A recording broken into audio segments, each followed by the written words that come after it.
I know most of you in classes and outside as well. So this is a topic that I've been working on for about 5 years now, 6 years, maybe more than that. This is something which comes out of my personal experience being a banker in India. I was working for ICICI Bank. And one experience that happened to me was when I was in India, like I was sent to an overseas trip to Sri Lanka. Okay, so I was there for a week or so. And when I came back, I had spent a lot of money in Sri Lanka, used my credit card. So my credit card was maxed out.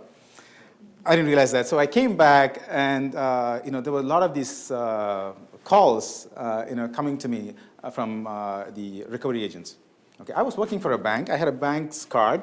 Okay, so there's no way I'll be one of the target recovery persons. Right? So they were calling me, threatening me. In a threatening voice, though, so saying that if you don't pay up by this time, we'll come to your office, and those kind of things. So this kind of struck me, because if I, as an employee of the bank, using the bank's own card, would be going through so much of trouble, right, for being just default by a couple of weeks, right, what will be the situation of some ordinary customer who doesn't have any recourse to appeal, right? So this is what I was wondering. And when I started doing my PhD, I got exposed to this idea of status. And this is also one thing that I observed, because most of the banks which were actually engaged in this kind of activity, or at least the banks that you would hear mostly about engaging in this kind of activities, were the high status ones. Okay, I'll get to you in a minute about what I mean by status. But before that, let's go to this video here.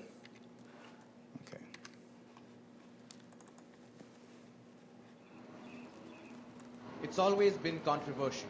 Recovery agents working on behalf of banks use various methods of tackling defaulting clients. Only this time it seems to have gone horribly wrong. The father of these 3 girls ended his life leaving behind a suicide note which blames his death on these agents. Mumbai police says 38-year-old Prakash Sarvankar was being repeatedly contacted by agents of ICICI Bank, asking him to repay a personal loan of 50,000 rupees. His family says he had contracted jaundice and his business had suffered, leading to the default. Sarvankar's 6-year-old daughter told the police she saw recovery agents threatening her father. He threatened, said he will hit him. He has also written in his note that they categorically said, you commit suicide, you do any damn thing, but you see that you pay our installments. On 17th of September, the day the agents had threatened to return, Sarvankar killed himself. So is the bank responsible for Prakash Sarvankar's death, or were the recovery agents acting alone? That's exactly what the police are investigating now. ICICI Bank says, at the outset, we would like to express our deep condolences on the untimely and unfortunate death of our customer, Mr. Prakash Sarvankar. The bank adds, as on date, he is 145 days past due on his loan repayment. And also says, the agency and its executives are bound by a code of conduct, which is in line with RBI guidelines. While the police have arrested 4 people in the case, including Nishant Nagarne, the owner of the recovery agency, this family has lost a father and a husband, all for the want of 50,000 rupees. In Mumbai, Karan Kaushik. So, would you know the exchange rate between India and Canada? Indian rupees and Canadian rupees, it's 1 to 60. So, which means it's less than $1,000. Okay, this guy had to commit a suicide for less than $1,000. That's how grave the situation is. Now, the banks generally claim innocence. They say that we'll send our agents out. The agents are supposed to be acting in terms, acting by the RBI guidelines. So there's no reason to blame us. It's if there's anybody who has to be blamed, it's the agents, right? But then, being in a bank, I know that the recovery agents are actually monitored by the bank's own officials. So it's not that they are acting independently of the bank's officers. They have to respond to the bank's officials. So if there's anything that is not by the guidelines, the manager of the office of the bank would know it first. Okay. So we'll go to another video, which is kind of a follow-up of this case that we discussed. Running scared and banks pleading helplessness. This time, an HDFC branch manager in Mumbai has been arrested along with 2 recovery agents for harassing a debtor. This is the ugly underbelly of the loan recovery business. Agents whose strong-arm tactics have drawn yet another bank into the raging controversy in Mumbai. This time, HDFC Bank. On Thursday, an HDFC branch manager was arrested along with 2 agents hired to recover installments on a loan of 5,000 rupees taken 2 years ago. We have arrested all 3 of them and HDFC Bank official also. Because it was clearly instructed that bank cannot dissolve their liability by sending everything, by keeping everything on the shoulders of the recovery agents. This just 10 days after an ICICI Bank employee was arrested along with 2 recovery agents after a debtor committed suicide following sustained harassment. Here are the startling facts. 9 instances of harassments have been registered in Mumbai this year alone. 5 of them criminal cases. Loan recovery is an unregulated sector, sometimes even allowing recovery agents to get away with murder. Still, this is all the banks have to offer. The matter is under investigation, and we are providing full support to the police. We've also attended a meeting organized by the Commissioner of Police. We respect whatever they are saying, and we will be taking whatever corrective actions that we need to take from our side. Habitual debtors on one hand, menacing recovery agents on the other. The question begging an answer is, where do banks draw the line? In Mumbai with Dharmesh Thakkar, Deepthi Agarwal for NDTV. So that was kind of a follow-up. The reason I gave these 2 videos is one was where the bank was trying to say that they're innocent because the agents were doing it, but then the RBI decree clearly says that the bank has to monitor every act of the agents, which means that if there's anything wrong done by the agents, the bank is equally responsible, because if the bank says we didn't know about it, they're not doing their job correctly. So they have to be punished for that as well. So I know that the banks are actually monitoring this. They sometimes even encourage the agents to engage in harassment, right?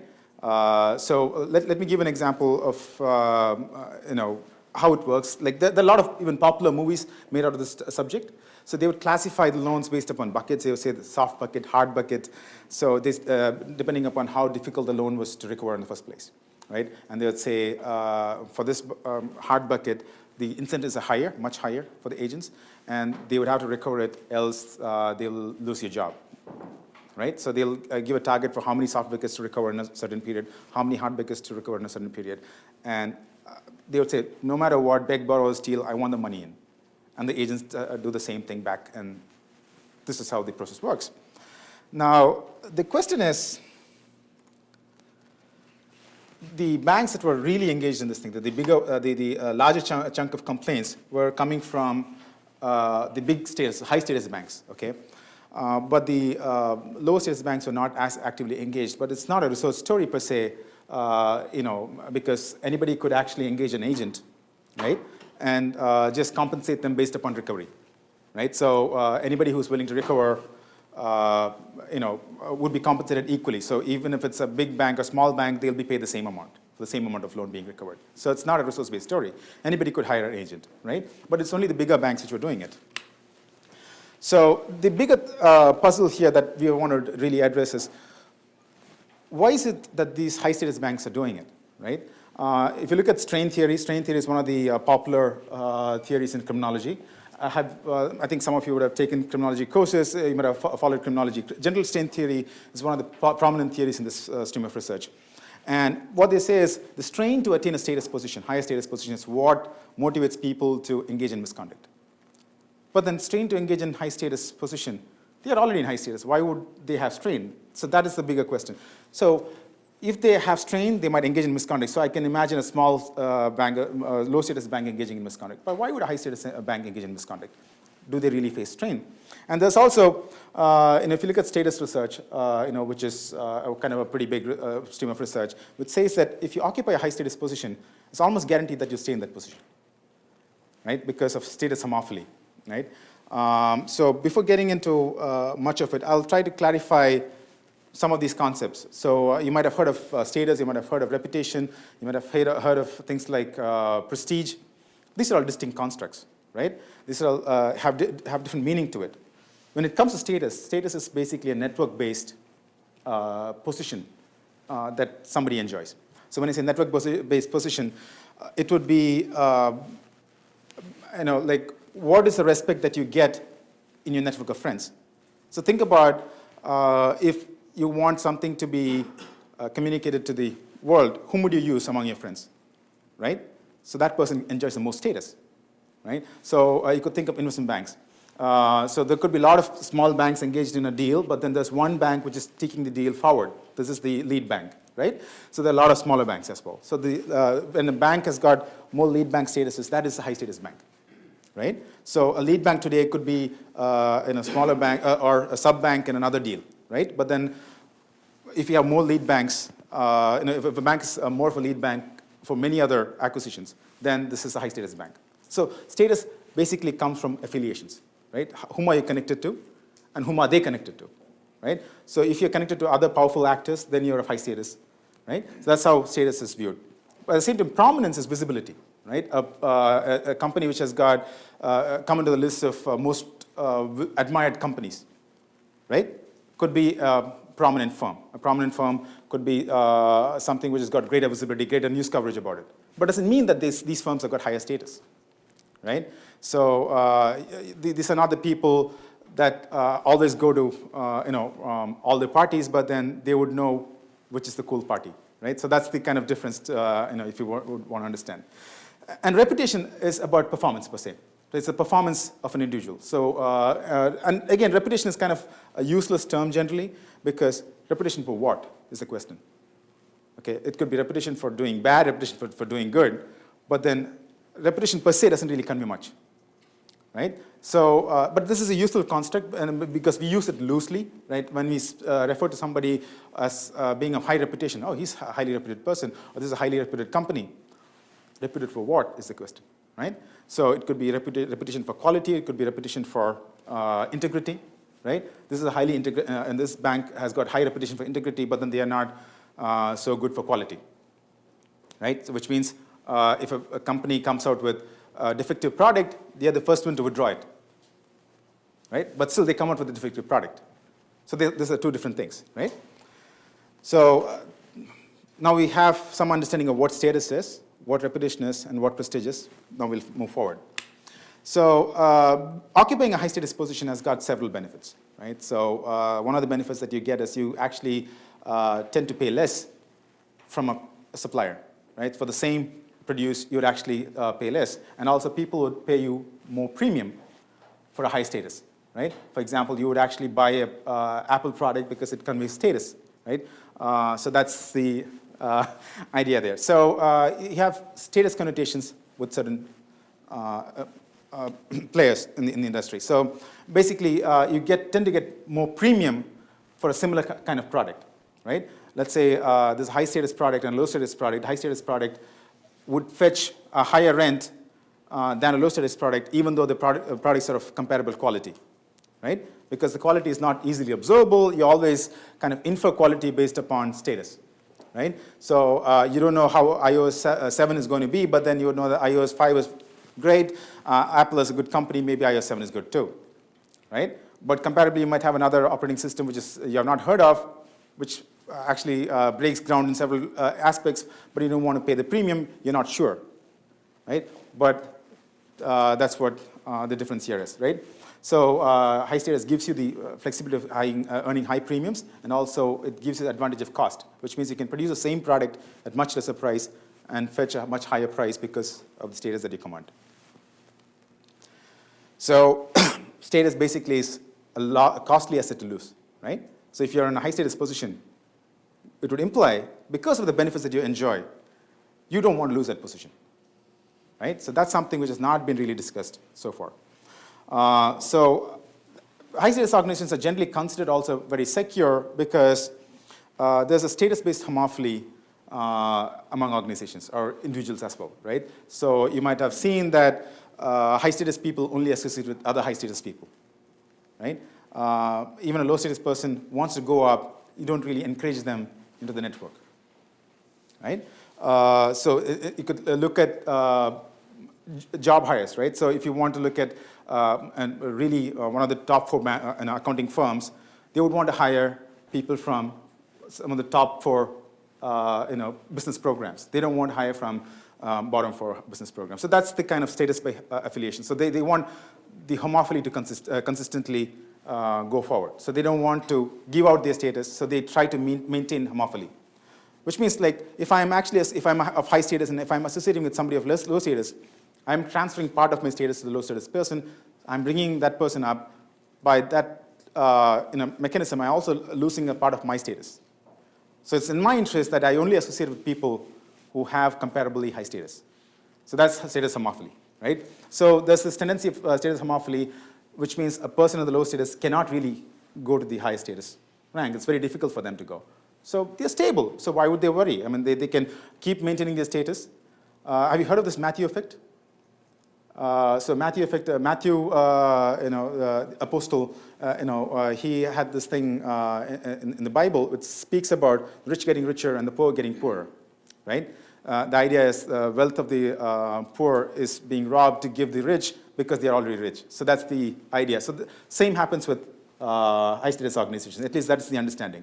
Because they are in a position, in a particular level, that they could extract rents from everybody, and everybody would pay them that rent because they are of high position. So they never would lose their position, right? So the question is, they would lose their position. The high status actors would lose their position if other high status actors would withdraw the association with them, right? So typically, if we could consider, Arthur Andersen. Right? It was a tainted company. It was one of the big 5 companies, but then it was a tainted company. But after that, everybody wants to withdraw the association with that. And anybody who's associated with them will also get part of the bad name, right? So there's this tendency of the network to disassociate with high status person as well. It's not that if you're high status, you're completely covered. There's possibility that even if you're high status, your high status associates can withdraw the associations, right? It's not that they'll, the low status people would ignore them, but the high status peers will ignore them, right? So in a way, the motivation for a high status actor is to respond to the high status peers, and not so much to the low status peers. So they're trying to be consistent with the high status peers, okay? So as I said, reputation per se doesn't really make sense. We would be looking at 2 aspects of reputation. One is reputation for quality and reputation for integrity, right? So reputation for quality here, quality loosely is basically how good the product is, right? So in the case of banks, the reputation is how good is the assets, right? So the quality of assets of a bank would be, are there high repayment rates on these loans, right? Is this a non-performing loan, or do they have a high portion of non-performing loans in their portfolio, right? So that's the quality of the bank, right? So if an analyst is going to analyze a bank, they'll say this bank has greater liquidity because it's got its loans flowing, there's higher repayment rate, right? So that's the quality of the bank. There's this role theoretic perspective of status which says that high status actors have to satisfy on several attributes of reputation, but the one that is most salient for them is the one on quality. So no matter what they do, they have to at least satisfy their peers that they are really good in quality, right? The outsiders would not know, right? So me and you would not know whether Apple's products are good, but then Apple's suppliers and who are working for Apple, developers for Apple, would really know whether Apple is a good platform, whether it has got bugs, right? So if they say that we're not going to write any elite, let's say, code writer would say that we will not associate with Apple because the platform is not good, we'll now work for Google. So that is actually a shift. And everybody knows that. So let's say you're observing a big game developer who's not working for Apple anymore because they said that the Apple platform is not consistent for developing good products, right? So if they're moving, that's a signal for you, right? So you need to actually convince this app developer or this high status associate that you're actually in the game, right? Even though others are not able to view it clearly, they could view it. So you should communicate to them that you're actually doing pretty good, right? So that's an important aspect of it. So because of this, status competition is localized, right? So Google is competing with Apple. Maybe they're not competing with other smaller app developers, smaller operating system developers, but then they're competing among themselves, right? So the big players are competing among themselves. So status is, the competition is localized. You're not competing with the whole industry. You're competing with very few niche players who are in the high status. because you know that you don't have to compete with the bottom level, because no matter how they try, they're not going to get to your status, but then you lose your status if you don't win the games at the high level. So you keep competing at the high level, which means you need to keep improving it. So if your software is good at this stage, you need to keep improving it. So this kind of triggers some kind of a red queen competition, right? So that red queen competition is kind of very important for high status players. So you need to keep winning these red queen games. So have you heard of this Alice in Wonderland situation where Alice is running and she's not reaching anywhere because the whole world is moving around her? She asked, I've been running all day long, but I have not reached anywhere. So the red queen says, in this place, my dear, if you want to go ahead, you run not to go ahead, but to stay where you are.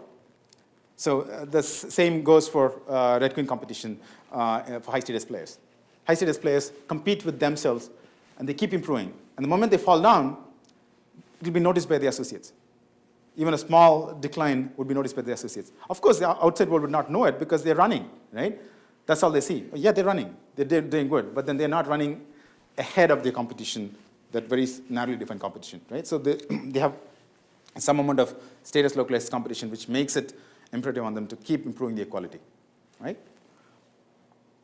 And also, once you actually lose your high status position, it's going to be much more costlier for you than to anybody else, right? So if a low status person falls down in quality, nothing much is going to happen because that's what is expected of this person, of this company, right? But then for high status person, if a company, if it loses a little bit, it will lose all the premium that it's been gaining. It will lose all the cost advantages that it's been getting so far. So there's a disproportionate loss for losing a high status position than losing a low status position, right?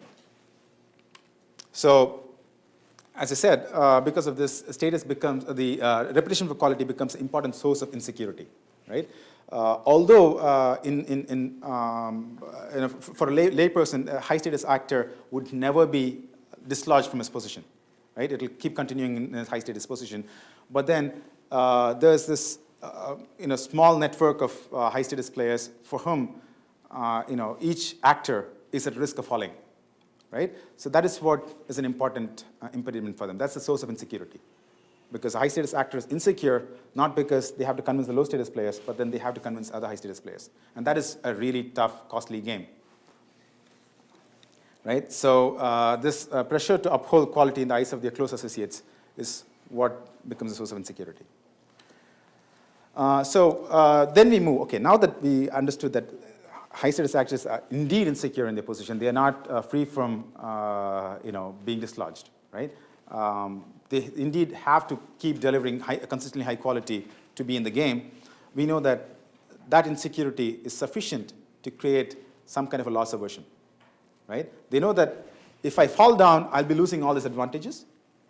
And the moment I sense that I am falling down, I try to do whatever I could to retain my position, right? So for a high status actor who has lost only $10, as opposed to a low status actor who has lost $100 in a game. The high status actor, the consequence of the $10 loss would be much higher because he'd be falling from a really high level to the next level, right? So falling from position 1 to position 2 is much more costlier than falling from position 100 to position 101, right? So that triggers them to retain their position come what may. And that source of insecurity is what's causing them to engage in misconduct, right? So misconducts are generally risky decisions, right? And one of the risky decisions that they normally engage is crime, right? Corporate crime or corporate illegality. So because if illegality, especially if it helps them recover their lost positions, if they could gain their 10-point positions by somehow engaging in illegality, right? And the reason they also are thinking is because they are free from scrutiny, general scrutiny. If a high status company engages in an act of misconduct, people are not paying so much attention to it. They would say that, okay, maybe they are right. A low status person does the same thing, they are punished for the same issue, right? So there's some amount of leeway there, which they use the advantage, right? Of course, some of these are eventually caught. So what you see as the complaints registered against these banks are only tip of the iceberg. There's a large number of complaints which are getting unreported, right? But among the ones which are getting reported, there'll be significant portion to recover this just 10% gain. So if the general presence of this insecurity itself is a cause for engaging in misconduct, if they really actually fall down, if there's an actual decline in quality, that exasperates it. So which means I'm sensing that I would not be able to meet the quality standards. So that is enough for me to engage in misconduct. But if I actually have a quality decline, that's going to be even more consequential. So I would see that this effect would be much more stronger when there's actual decline in quality. Okay? And again, when I say decline, for high-status organizations, there are two levels of comparison. Comparison against my own previous performance. Let's say I had a 10% increment in my performance the previous period, and if I see a 9% increment this time, that's actually 1% decline related to my past. I'm still showing a 9% increment, but then there's 1% decrease from the previous. So that's decline enough to motivate me to engage in misconduct. But that's historically referenced, right? But then I said about the idea of socially referenced Red Queen competition. They compete among a small group of people who are actually good, very good, right? So you have to look at the social comparison, which means in the last period you had a 10% growth, this period you had 11% growth, but then in the last period your competitors had an average of 10%, but this time they have grown by 12%, right? You are still falling short of your competitors. You have actually done good, right? You have improved your performance, but then you're not done good in comparison to your peers. So that is, again, a reason for increasing the strain. So you have to look at both your historical performance, whether you have declined from historical performance, and also whether you have declined vis-a-vis your competitors, right? So these are two issues which could, reputation declines, which could create a strain which would eventually lead to misconduct, right? So which would increase the level of misconduct for high-status organizations.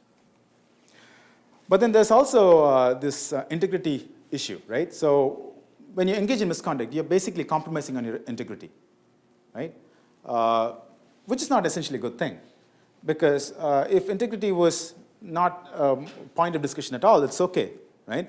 But then there are some associates of the companies who would actually be more concerned about integrity than quality, right? Or at least they would say, okay, you have to improve your quality, but then not at the expense of your integrity, right? So if you're going to lose your integrity, we are going to also dissociate with you, right? So there are a lot of popular examples where you might have seen that, if you have someone who is convicted of a crime, the whole family gets victimized because of that, right? So in this case, if there's one black sheep in a network, that could actually pollute the whole network. So the moment they see that there's this case of integrity violation, they would try to dissociate with them, right? So there's also that issue. So the more this would happen is when the associates themselves are concerned about integrity. If the associates care for the integrity, then the high-status organizations can no longer engage in misconduct, because any misconduct that they do is going to affect the integrity of their associates as well, right? If you do good, it will reflect on your peers. If you do bad, that will also reflect on your peers, and that is also going to trigger some kind of negative reaction from your peers, right? That is expecting that your peers are actually concerned about the integrity. But if they're all bad apples, then I know this is going on, so what? As long as they're doing their good business, that's fine, right? So many of these companies in the investment banking industry were actually doing that at some point in time. So everybody knew that all these investment frauds were happening, but they said, oh yeah, they're doing it, we are doing it. It's kind of a prisoner's dilemma. I will not let anybody know that he is doing it, as long as he doesn't let anybody else know that I'm doing it, right? But then if the focal bank's peers are also concerned about integrity, then this will not happen. They would say, they'll call a spade, right? If you're doing something wrong, we'd say, okay, we are going to stop associating with you unless you rectify your actions, right? So that's an important constraint for engaging in misconduct. So this is what we see. If you have peers who are of high integrity, there's less likely that a high-status organization will engage in misconduct, right? So the analysis for this thing is what we looked at was the loan recovery harassment complaints filed against the banks, right? So the kind of complaints that we saw there in the video, and they were saying about number of complaints registered against banks, right? So we looked at the number of complaints registered against each bank with the banking ombudsman, right? But then this need not be an accurate measure because sometimes it could be underrepresentation. As I said, some of these banks, because of the high status, not many people would want to fight them. They would just let it pass. Okay, forget it. They harass me, so what? I'm going to pay my debt and not deal with them anymore. I'm not going to complain about this. But sometimes it's possible for a low-status organization, they say, oh, I'm going to teach them a lesson. I'm going to complain against them and make their life miserable, right? So that can happen, right? Or also sometimes, for smaller issues, you might be more irritated with a smaller bank, but not for a bigger bank. Let's say if you're dealing with one of the most prestigious banks, or you would say, okay, this bank is okay, like I'm not going to, it's probably my mistake, right? I should have expected this from them, right? But for a low-status organization, there would be more likelihood that you will take it up with the authorities, right? So there's going to be some bias. But then that's something which we cannot do anything about in crime statistics. Crime statistics are full of these kind of issues. But we have tried some kind of controls here. We have seen at the baseline level of complaints, right? So we also looked at the attention that the bank gets in the media, right? So, so these are things which we are controlled for to see maybe we have to some extent captured the more accurate depiction of misconduct, right? And the independent variable here, the key independent variable here, is the status of the bank, and the status of the bank is based on the centrality score of the bank. It's not any centrality. The centrality score is called the Bonusage centrality score.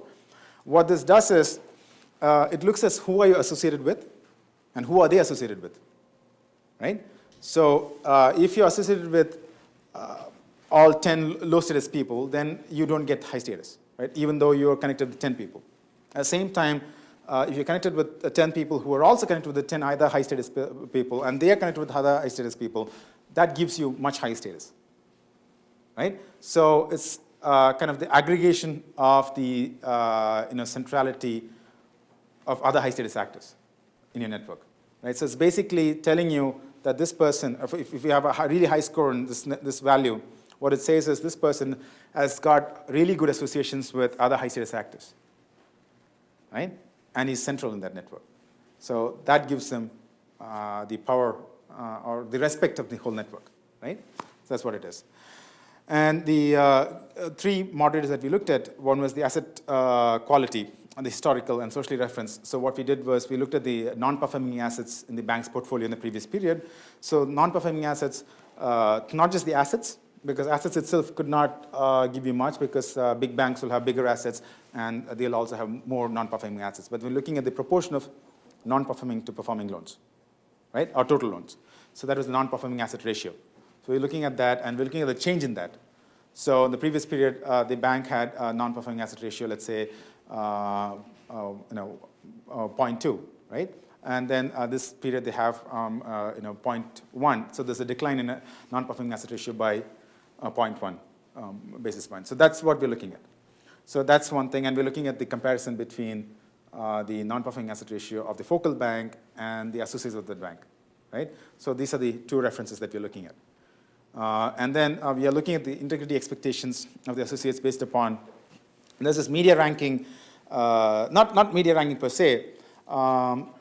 Banks, not banks, all listed companies in India have to report their social responsibility scores, right? Not just scores, they will have to tell in the annual reports what are the activities that they do to be socially responsible each year. So it's kind of voluntary disclosure, but then if the company is voluntarily disclosing that they have done all these things, it kind of signals that this company is actually concerned about integrity, right? They want to give out the sense that they are a high integrity organization, right? And there's an organization called Karma Yoga, which kind of gives scores for these things. And they say, from a scale of 1 to 5, 5 being the most high integrity organizations, 1 is the low integrity organization, right? So what I'm looking at is the associates of these banks, do they have high or low status? And again, one thing about the network that I'm looking here is the association of the bank with the the S&P 500 firms, right? What it says is these firms are very prominent, and if you have associations with them, any of these companies are listing them as a preferred banker, right? If this bank is listed as a preferred banker, which means that this bank is in high standing in this community. And I'm looking at that network, the network between the banks and the companies, right? And based on that, I scored the centrality. So which means a company could list more than one bank in the network, so that creates a network between the banks as well, right? Any doubts on that? Okay, I'll get to that when you have a question session. Okay. And then we have the integrity scores. So what we're looking at is, as the status increases, right, is there an increase in the illegality? And next thing is, as the status increases, if there's an increase in, or if there's a higher decrease in the quality, is it increasing the effect on illegality, right? And then we are looking at the integrity. So as the status increases, if the integrity of the associates of the bank also increases, will it increase the likelihood of higher misconduct, right? So these are the things that we're looking at empirically.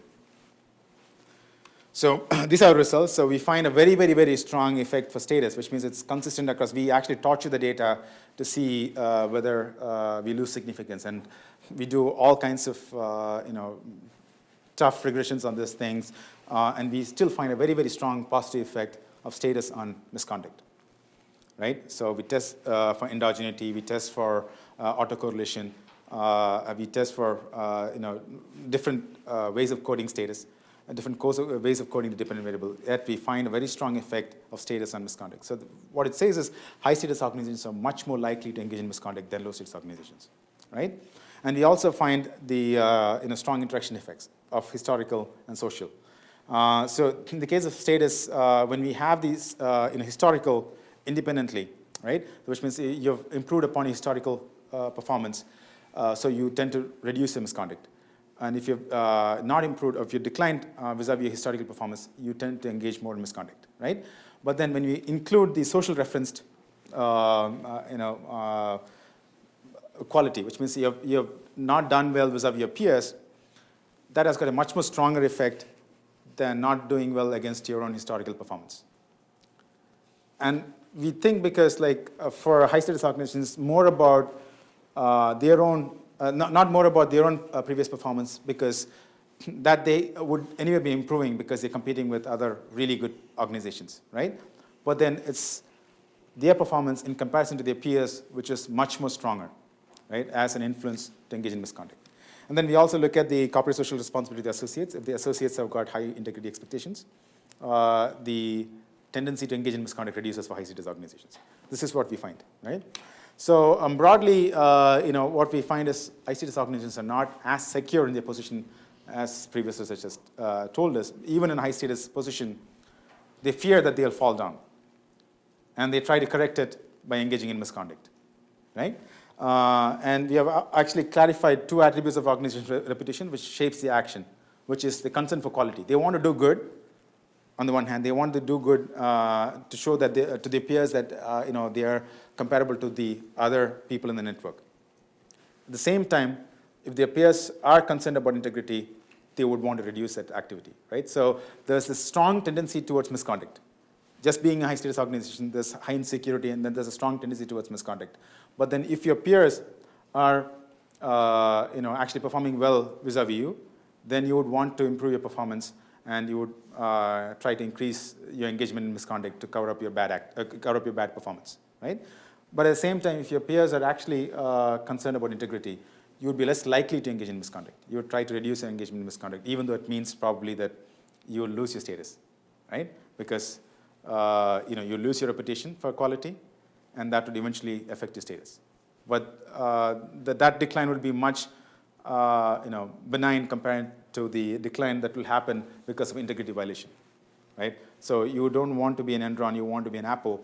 The example here would be Apple had a problem with Foxconn. They want to fix it as soon as possible so that they are not giving out the sense that they are a bad company. And they went bankrupt eventually, right? So that's the kind of difference I'm speaking about. So we're also saying that there's this problem about the status localized competition, right? So everybody encourages that organizations should highly compete against one another, right? And that will improve innovation, that will improve their productivity. But the problem is the innovation could also be in the form of misconduct, right? So when they're competing against one another very fiercely, and the room for improvement is very limited, they still have to show some improvement. And the improvement they could show is probably by engaging in misconduct, probably by cooking their books or engaging in unlawful practices. So competition is not necessarily a good thing. At least this hyper competition is not actually a good thing. So that's the probably final takeaway. Thank you. It's a shorter presentation, is it? Okay, so thank you. Questions? Yes.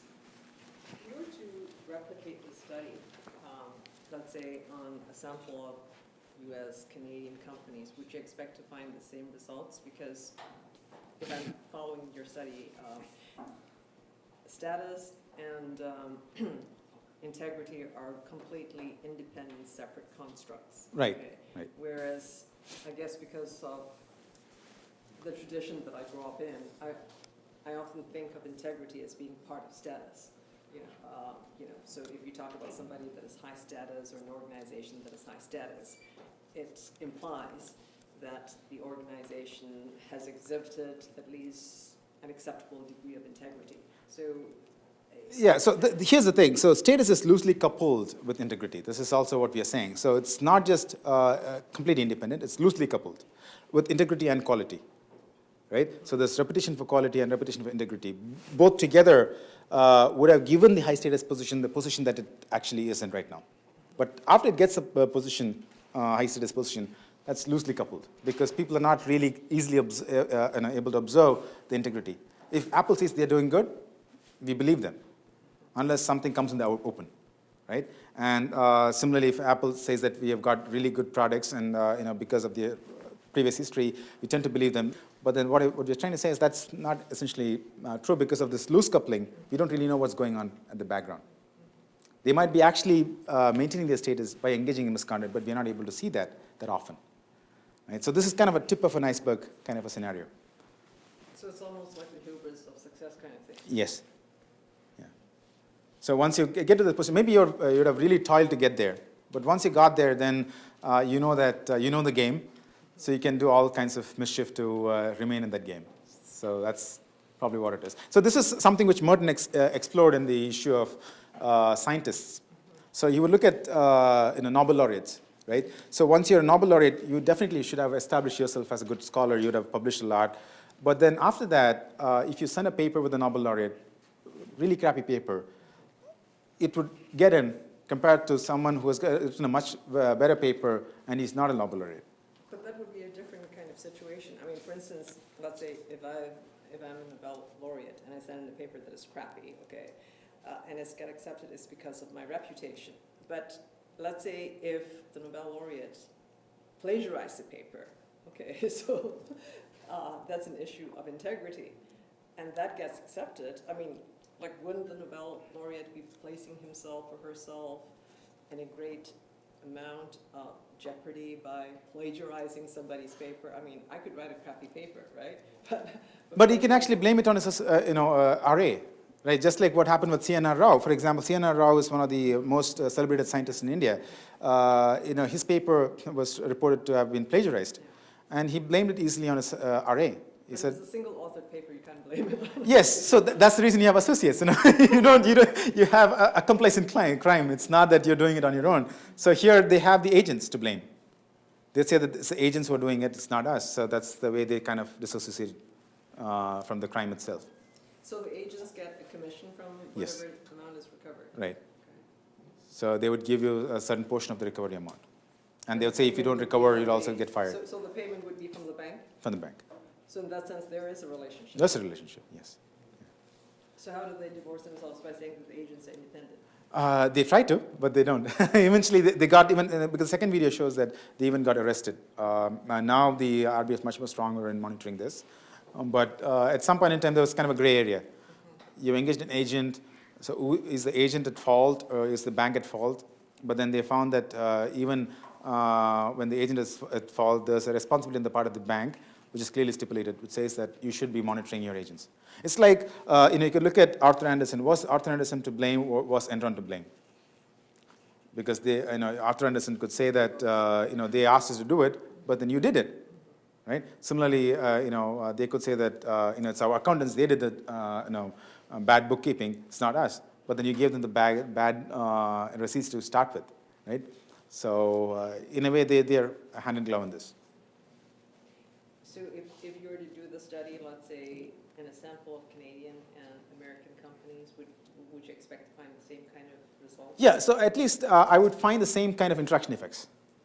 That much I can say, because the mechanism is what we are sure of. The main effective status may not be, because it's depending upon the average expectation, average behavior of high-status organizations. But then when there's insecurity based upon quality expectations and insecurity based upon integrity expectations, this also will hold. So which means the moderating hypothesis, right? So the second, third, and fourth would hold. The first one need not be so. Maybe it's insignificant or maybe it's negative because it's an average behavior. But the other things would tell you that it's teasing out the mechanism. So it says when there's a decline in quality, this is more likely to happen, right? But it's possible that all the high-status banks are actually not experiencing any decline in historical quality, so they would be above the crowd anyway, right? So on an average, they don't have a concern of quality. Their quality is anyway good, right? So that's one thing. Yes. I have a question. Yes. Did you consider the type of ownership as one of the factors? Because, say, a public bank wouldn't be so aggressive in chasing the non-performing assets. And I actually had the in a list of banks which did this. Like in India, the banking industry is in a kind of a three-way split between foreign, private, and state-owned. So it's about 33% state-owned, 33% foreign, and 33% private. But if you look at the top rankings of banks in the misconduct list, there are equal number of proportional number of highest status, the private and foreign and state-owned. So state-owned banks like State Bank of India was one of the largest, banks to get most number of complaints. So State Bank of India, Corporation Bank was one bank which didn't engage in so much misconduct. Same with the private banks. UTI did not engage in as much misconduct, or the Axis Bank. So there are good and bad apples in both. Right? So it's not kind of systematically towards one kind of bank. Yes? Can you explain more about like the right-wing competition and how does this like relate to the banking industry? All right, so right-wing competition generally exists in many places, right? So it's not enough that you keep improving on your previous performance, you keep improving your performance related to others. So which means, let's say, in a typical classroom setting, you have a repeated assignment game, everybody knows what everybody gets, and everybody knows what everybody has done. So the performance is visible. What gave somebody an A+ is visible, and what gave somebody an A- is visible. So in the next turn, the person who got an A- knows that this person got an A because of a certain change in the the assignment. So you will try to improve that, right? So it will also mean that the other person is also learning, so he'll improve. So there's a continuous improvement. Right?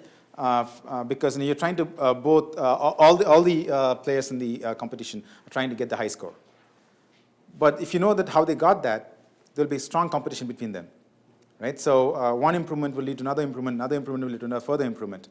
So competitors keep improving each other's work because they're they're trying to be at the top, right? So that's right-wing competition. So in the case of banking, especially in the high-status banks, because high-status banks, they don't compete with low-status banks. They are, even though they might be offering the same kind of products, they're not competing for revenues, they're not competing for cost with the low-status banks, right? So you might have seen that Van City would give you much higher interest rates. They might even give you a checkbook for free, even for a checking account. But Scotia Bank would not do that, right? Scotiabank is not competing with Vancity. They're competing with CIBC. They're competing with the other big banks, right? So they would try to replicate the actions of the others. They would try to improve on the actions of the high status peers. They'll not try to compete with the low status peers. They just ignore them. So the competition is between them, and that competition is much more intense because everybody is capable of competing intensively.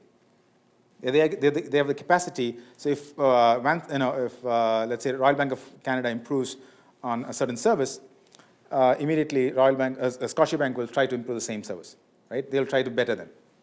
Okay, in the case of Android and iPhone, if Android comes with a certain feature, iPhone will try to better that, right? So Samsung and Apple, right? So you got HTC, you got a lot of other phones to kind of leverage it. Is this happening like just like within Indian local banks, or is this happening with the foreign banks, with Indian local banks as well? No, as I said, like in the sample, you have a mix of both foreign banks operating in India, like Citibank. Citibank is one of the biggest, again, a company which has got the largest number of complaints. HSBC is another bank which has got the largest number of complaints. These are very well-established foreign banks. So these are also doing the same thing. So in fact, the innovator of this activity was Citibank. They came to India, they said that this is possible, we don't have to do the outsourcing, we don't have to recover the loans ourselves, we can engage agents, and they got the RBS approval for that. They're the ones who started it, but then it soon went to other high-status banks who saw that Citibank is doing it, so we need to do it too, and it kind of became an accepted norm. And also, this is another issue here.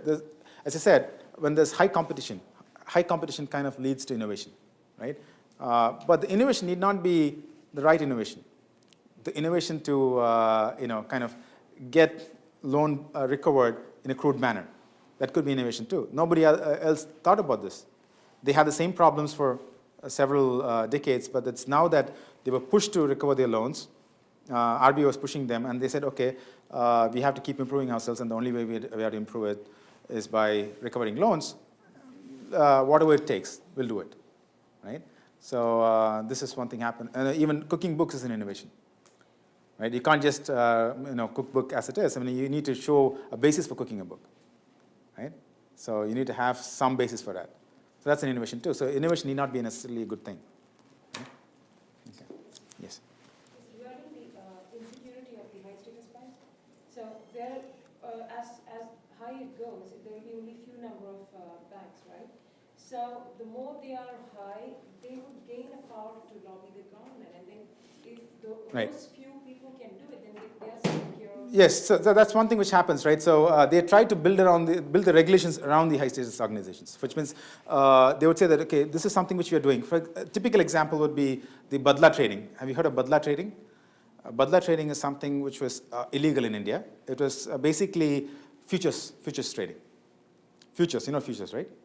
So futures trading was kind of non-existent. Any kind of derivatives was non-existent in India. But badla is basically in exchange. That's what it means, in exchange. So basically, you defer the trade to the next day. This was happening at the illegal market. So basically, you would say that I'm selling short, right? So I don't have this right now with me, but I'll sell it to you nonetheless, right? But you'll take delivery of it only in a few days. By the time I'll get it cheaper, right? So this is something which is happening informally in the industry. So some of the big brokerage houses were encouraging this kind of practice. So the SEBI, that was the Securities and Exchange Board of India, noticed that this anomaly. They saw that a lot of trades being booked, but then the trades are not happening till 2 days later. So they noticed this anomaly. They asked them to stop it. They even banned it. They said, okay, open up futures and options for us. They lobbied against this thing, and they got it approved. So eventually, it became a legal system. So another system is like lobbying, right? Lobbying is banned in India, but lobbying is much more of a legal way of engaging the government in Western democracies, right? So the reason that they're able to do that is that there's the need for engaging the government, and if it's illegal, then it's not going to happen, right? So there's kind of engaging the government to start a process, right? So this is very much possible. The high status organizations can lobby and get things done, right? So they could say that the crime is not a crime, it's just a deviation, right? And they could make it a legal activity. So that's possible, yeah. But here in this case, despite that, we observed some of these. Right? But for example, you can't get away with beating customers, right? So that's definitely illegal. You can actually get away with a certain way of cooking your book, right? You can get away with a certain way of dealing in the stock market, right? But then when it gets into criminal offense, from civil to criminal, that's when they cross the border and it's not something which they could lobby. Right?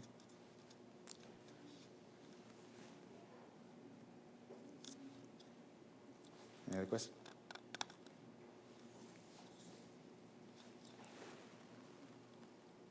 I think this model is also can be applicable for this bank and industry too. Because I had experience with Canara Bank. Uh-huh. Well, when the Asian crisis came to, badly hit to Korea in '97, Right. and some of Korean companies were bankrupt in India. Right, right. Daewoo, for example. Yeah, Daewoo, and then Dongin, the marble company was biggest in South India, Uh-huh. next to my company. Uh-huh. So once they bankrupt, they had a loan with Canara Bank, Right. and we had a loan with Canara Bank, Uh-huh. and we never default. Mm-hmm. But they send this collecting agents to my factory. Oh, is it? Almost everyday kind of things. So once I joined the company, it was really big headache.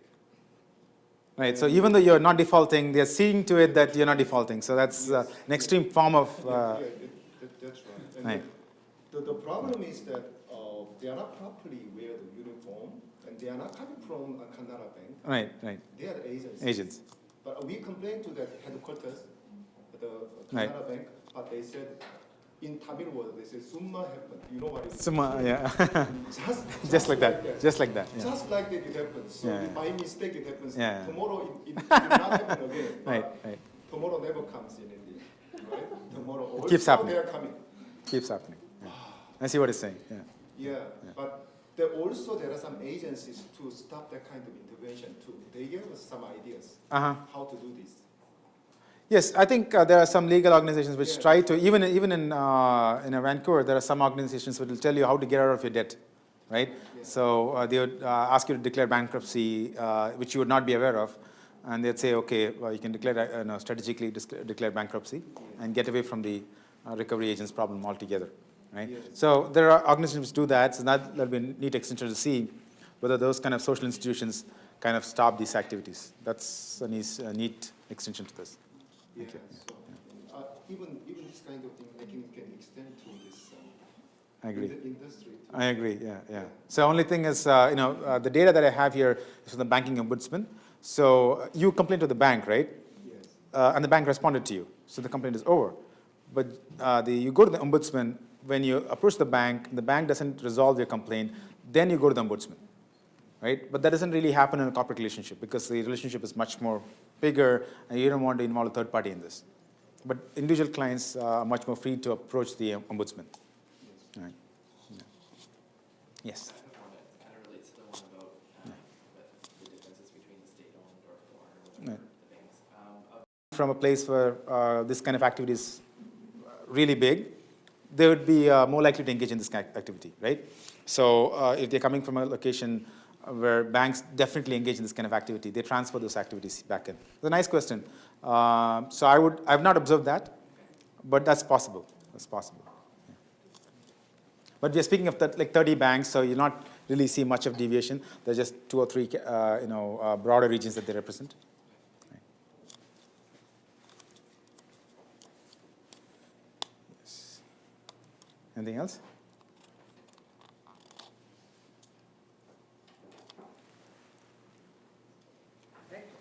I'd like to ask, the 2 examples that you gave were when these 2 individuals were harassed, okay, they killed themselves, okay?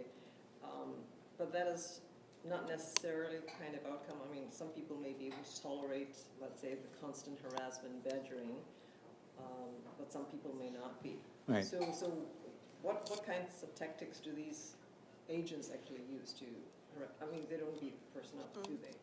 Typically, right, let's say somebody in this room has taken a loan, they would actually walk in here, knock at the door, they're goons, right? Or they'll wait outside here, the moment you step out, they're going to surround you and ask you for loan. They just engage in a conversation. They're not even asking for the money.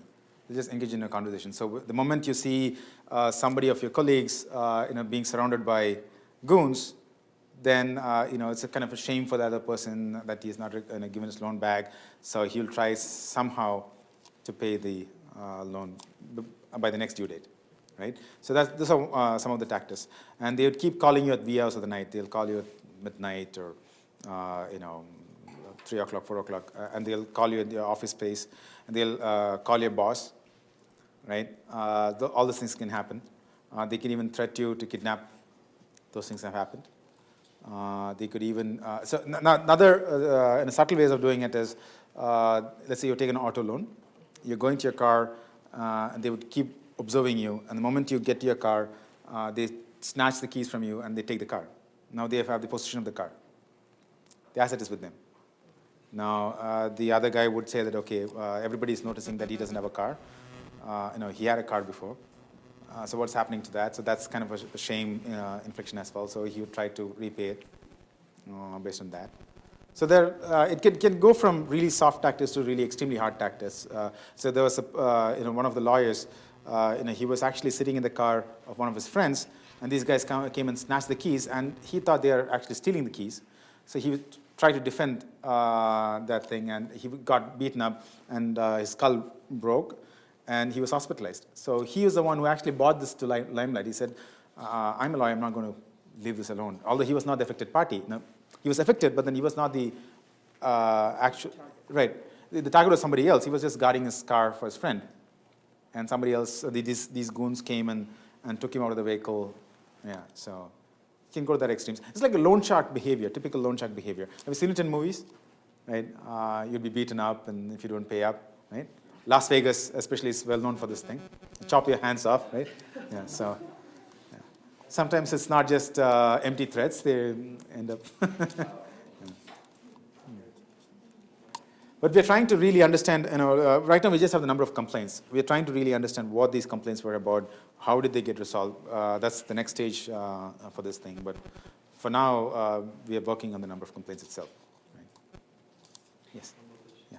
Is there any correlation between the value of the loan amount and the seriousness of the crime? As I said, we don't have the data on the seriousness itself. We have the complaint, so it could be a very simple complaint, or it could be a complaint about somebody getting murdered. Right? We don't know that, right? So we just have the number of complaints registered. So it's, but we are saying that it should be kind of randomly distributed across banks. It's not that one bank will systematically have more of these complaints than the other. We don't have any reason to believe that. But one extension would be, as we say, we are trying to identify what kind of complaint was this. Is it a serious complaint? Was it in a simple offense? Or was the client overreacting? Right? So it's just that they got the first call and they overreacted and they complained to the ombudsman. That could also happen, right? But it's also possible that some of the things we will be never able to capture because we have record against the bank only when they have complained against the bank. But the bank could have settled it outside the courts, outside the ombudsman, right? We would not even observe those. Right? But then, whatever we have is kind of a very good estimate of the number of complaints against these banks. Also, when you said that the foreign banks engage in these kinds of practices, or at least, right. They have these agents.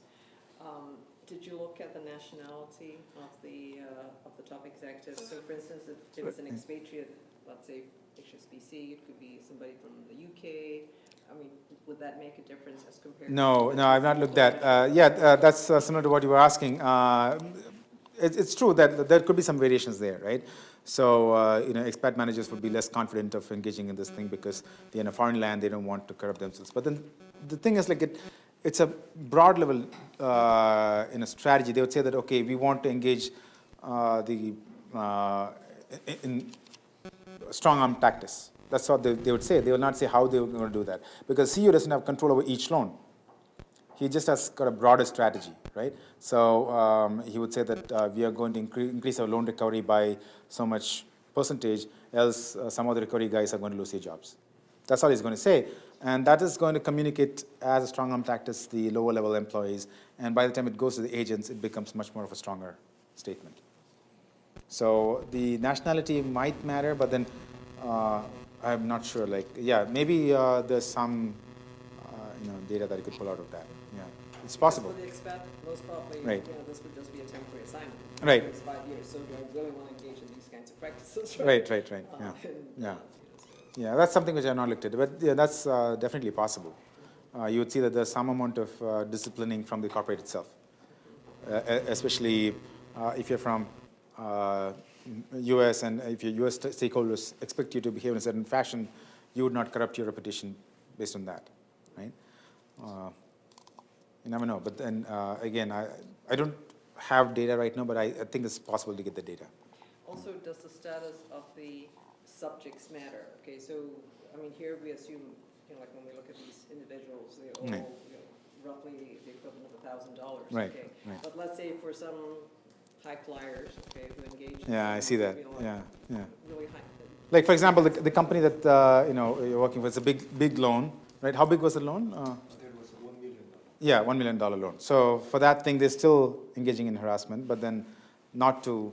But let's say if Dr. Kim were a high status individual, okay, let's say you are married to the daughter of so and so. Okay, so Oh yeah, that way around. Yes, yes. So then nobody would dare to harass him. Right. Right, yeah. So that's something, but again, that's definitely possible. There's going to be that bias, but then the issue is, among the high status organizations, there would not be a systematic differences between their clientele. You could say that, politicians would be having equal likelihood of getting into either of these banks, not to one bank per se, right? So it's possible that they are showing much more reservations to engage in this kind of behavior to the politician's son-in-law or politician itself, but not to a common man, right? But it's very difficult to tease that out by the client. But now I think we'll be able to do that with the data on the complaints. Each complaint itself, detailed complaints, we might be able to do that. That's the next stage of analysis that we can do. It's possible. It's possible to do that. Yes.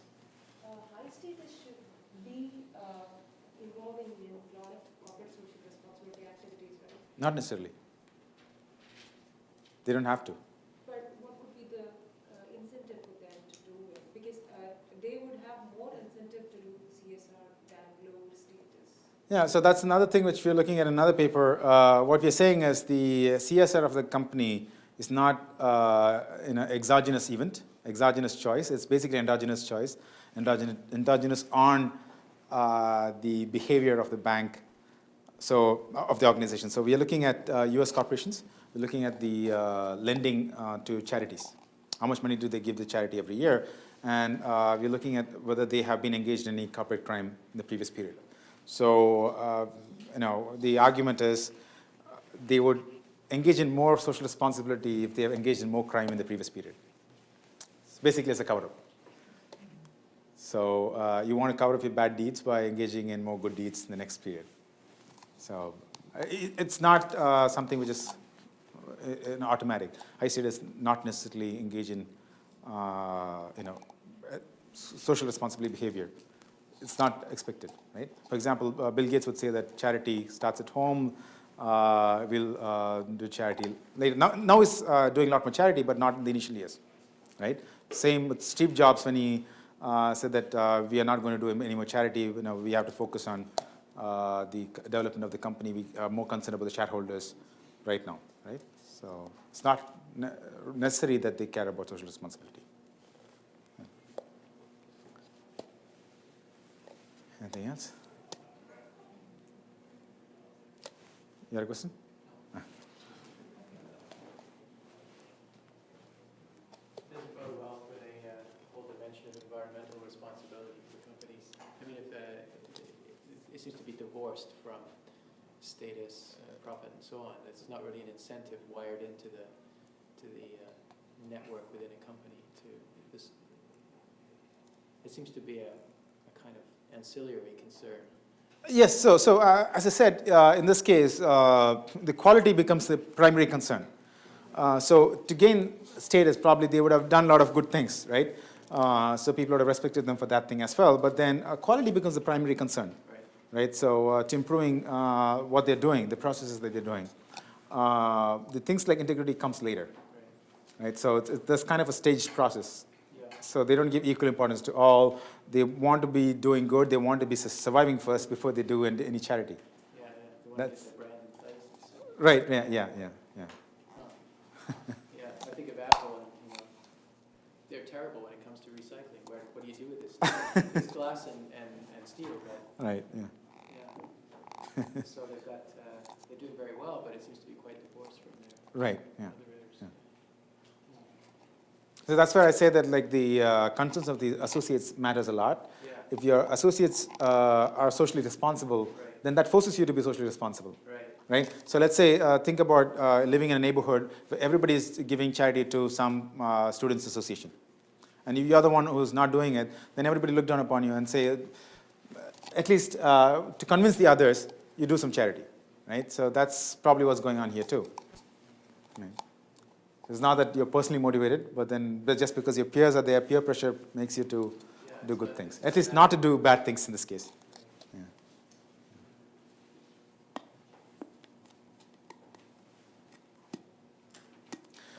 Thank you then. Is that it, or do you have more? That's it, right?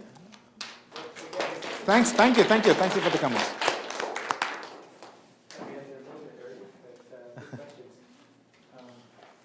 So we have a token of thanks, Dr. Kozhikode, for your Thank you. very engaging and interesting talk. This is a pleasure. And I'd also like to you. thank Professor Rosalie Tung for continuing to help bring in good speakers. Of course, you didn't have to come very far. Yeah. So thanks very much. And Thank you. Yeah, thanks to Edith Lowe for her work in helping organize this event as well. Okay, yeah, and before I let anybody go, I just want to let you know the David Lamb Center is cooperating with our, it's a totally different subject, but the Center for Comparative Study of Muslim Societies and Cultures is working to put on a conference tomorrow. It's a dialogue on, it's called Interfaith Dialogue in a Plural Society. As you know, it's quite topical in Canada right now. Secularism is a real issue in Quebec. We have a very diverse society here in Lower Mainland in British Columbia. So we're looking at the possibility of interreligious understanding and dialogue in this very interesting context. So we have guests coming, speakers from Indonesia are coming. We have people from the US and from various parts of Canada. So you're most welcome. There's no charge. The workshop is on tomorrow. If you go to the David Lamb Center, you can grab information. So thanks again. Thank you. Yeah. Thank you. Yeah.